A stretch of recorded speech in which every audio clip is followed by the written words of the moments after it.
Bienvenue dans Graines de fortune, épisode 3. Je m'appelle Rudy, je suis conseiller en gestion de patrimoine et aujourd'hui, je vais te parler de déclics de vie. Des déclics de vie qui te permettent d'avancer et, comme on dit, d'être une meilleure personne qu'hier. Aujourd'hui, j'ai envie de te parler de regard. Ouais, de regard. Parce que tu crois peut-être qu'il faut attendre les grandes opportunités pour les saisir, mais souvent, ces opportunités, elles arrivent sous la forme d'un rendez-vous sans importance. Et ce que tu décides de faire à ce moment-là, ça change tout.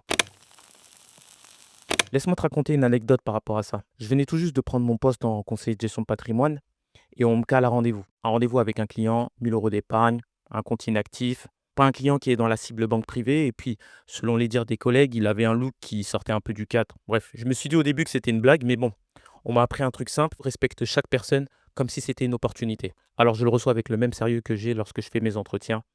Je l'écoute, je prends du temps, je fais mon boulot. Et pendant l'entretien, je découvre qu'il possède près de 2 millions de patrimoine immobilier. Mais lui, à la base, il est venu que pour ses 1 000 €. Alors je fais ce qu'il a demandé, je lui fais les propositions sur ces 1 000 €. Le rendez-vous se termine, il part, et puis plus rien. Je laisse passer le temps. Un mois plus tard, il appelle l'agence. Il veut placer 500 000 €. Ouais, un demi-million. Son conseiller habituel pense que c'est une blague. Et il lui dit: «Bon, bah, écoutez, on va se prendre le rendez-vous». Le client, il refuse. Donc le conseiller va voir la directrice. La directrice, elle dit: «Oui, bah, si vous ne voulez pas un conseiller, on peut vous mettre avec un conseiller privé». Donc en fait, un conseiller qui est au-dessus du conseiller de gestion de patrimoine. Lui, il dit non. Il dit: «Moi, je veux placer les 500 000 € à une seule condition, je veux le faire avec le conseiller que j'avais rencontré la première fois». OK. La directrice, elle se pose une question. Elle se dit: «Bah, Rudy?» «Oui, oui, oui, c'est avec lui que je vais avoir rendez-vous».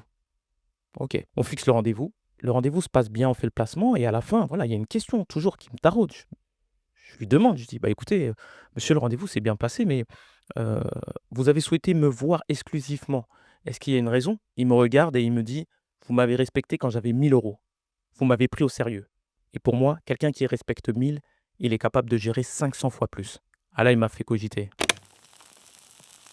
et ce jour-là, j'ai compris un truc, mais que je connaissais déjà. C'est que le respect, c'est pas une question de montant, c'est une question de posture. Tu veux gérer des millions?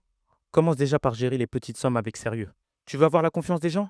Commence par leur montrer qu'ils comptent, même quand il y a aucun enjeu apparent. Parce que tu sais jamais qui tu as en face de toi. Et tu sais jamais quand la vie vient tester ta posture. Ce que tu appelles petit, c'est peut-être quelque chose de grand. Et si tu crois que le respect, c'est qu'une simple formalité, tu vas rater des rendez-vous et des opportunités qui auraient pu changer ta vie. Traite chaque personne comme si c'était déjà une chance. Traite chaque personne comme si c'était déjà une chance. Et la vie, un jour, elle te le rendra. Peut-être même avec des intérêts. J'espère que cette anecdote t'a parlé. On se retrouve la semaine prochaine. Mais d'ici là, souviens-toi une chose, c'est que chaque déclic laisse une trace. C'était Rudy pour Graines de Fortune. Je te dis à très bientôt. Ciao, ciao.